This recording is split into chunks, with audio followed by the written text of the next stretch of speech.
નમસ્તે વિદ્યાર્થી મિત્રો, આજે આપણે અહીંયા વિડીયોમાં જોઈશું ધોરણ 6 વિષય હિન્દી એકમ કસોટીના પ્રશ્ન બેંકનું સંપૂર્ણ સાચું સોલ્યુશન, જે લેવાયેલ છે તારીખ 18/1/2025ના રોજ।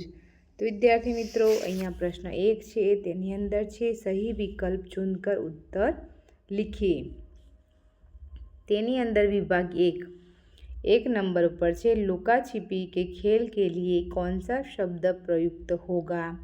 तो विकल्प डी आँख मिचौनी।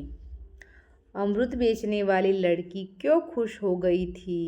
विकल्प ए माँ से 2 सिक्के मिले। 3 बोली लगाकर बेचना को एक शब्द में क्या कहते हैं? नीलामी। 4 दस्तखत किसका समानार्थी शब्द है? हस्ताक्षर। विकल्प डी। 5 गांधी जी सभी से दान क्यों मांग रहे थे? विकल्प सी आज़ादी की लड़ाई के लिए। विभाग 2 છે, તેની અંદર 1 नंबर पर છે माँ के द्वारा सजा मिलने पर भी नेपोलियन खुश क्यों था? तो विकल्प डी सत्य के पथ पर चलने के कारण। 2 नंबर पर છે हमेशा सत्य बोलने वाले को क्या कहते हैं? सत्यवादी। कौमुदी ने अपने सारे गहने किस लिए दे दिए? देश प्रेम। 4 कौमुदी ने गांधी जी से क्या मांगा? हस्ताक्षर। 5 अनूठे इंसान इकाई का साहित्य प्रकार क्या है? विकल्प सी प्रसंग वर्णन। विभाग 3 તેની અંદર 1 नंबर पर છે सत्यवादी किसे कहते हैं? विकल्प सी सत्य बोलने वाले को। नीलामी करना किसे कहते हैं? तो बोली लगाकर बेचना। विकल्प सी। जरा मुस्कुराइए का साहित्य प्रकार क्या है? चुटकुले। अनूठे इंसान इकाई में किसकी बात नहीं है? सरदार पटेल। बचपन से ही नेपोलियन में कौन सा गुण था? सच्चाई का। प्रश्न 2 निम्नलिखित प्रश्नों के उत्तर लिखिए। तेनी अंदर विभाग 1 છે नेक रास्ते पर चलना का अर्थ क्या होता है? नेक रास्ते पर चलना का अर्थ है कि हमें अच्छाई के रास्ते पर चलना चाहिए। धरती पर हर तरफ क्या है? धरती पर हर तरफ जुल्म और बेबसी है। 3 हमें किसके बारे में सोचना चाहिए? हमें यह नहीं सोचना चाहिए कि हमें दूसरों से क्या मिला है, बल्कि यह सोचना चाहिए कि हमने दूसरों के लिए क्या किया है।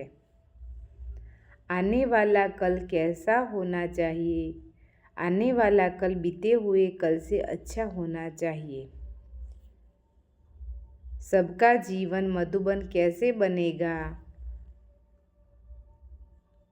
हम सबको खुशियों के फूल बांटने चाहिए। यह फूल पाकर लोगों के चेहरे पर उदासी नहीं रहेगी, उनका मन प्रसन्नता से भर जाएगा, वह आनंद और उल्लास का अनुभव करेंगे।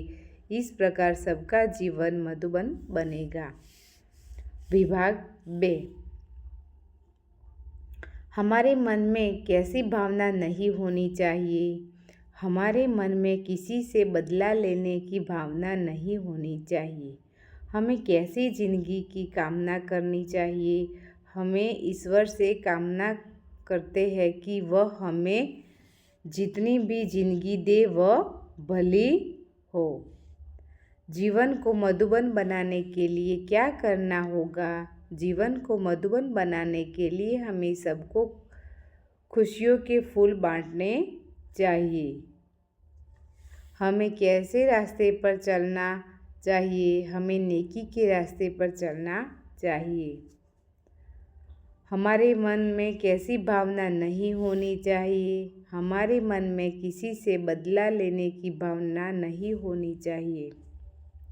विभाग 3 धरती पर हर तरफ क्या है? धरती पर हर तरफ जुल्म और बेबसी है। हमें कैसी ज़िंदगी की कामना करनी चाहिए?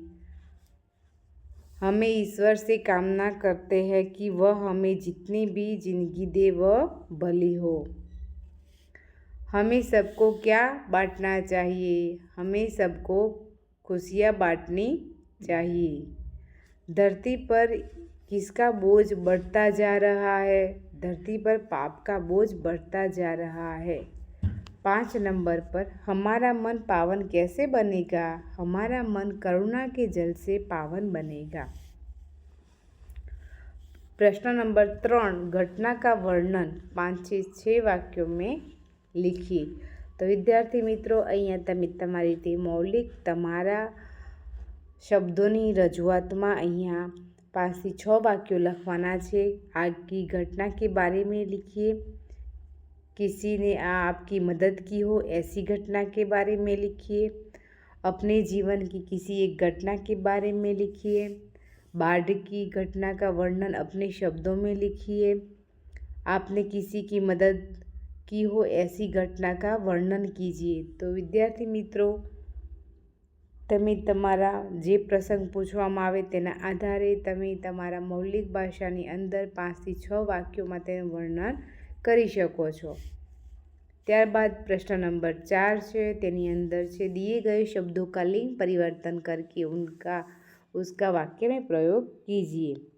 तो અહીંયા લિંગ પરિવર્તન કરી પછી તેનું વાક્ય બનાવવાનું છે। વાક્ય બધા અલગ અલગ બનાવી શકે છે, બધા એક સરખું વાક્ય બનાવે તેવું હોતું નથી। તો અહીંયા મેં શબ્દનું લિંગ પરિવર્તન કર્યું છે। વાક્ય તમે તમારી મૌલિક ભાષામાં જાતે બનાવી શકો છો વિદ્યાર્થી મિત્રો।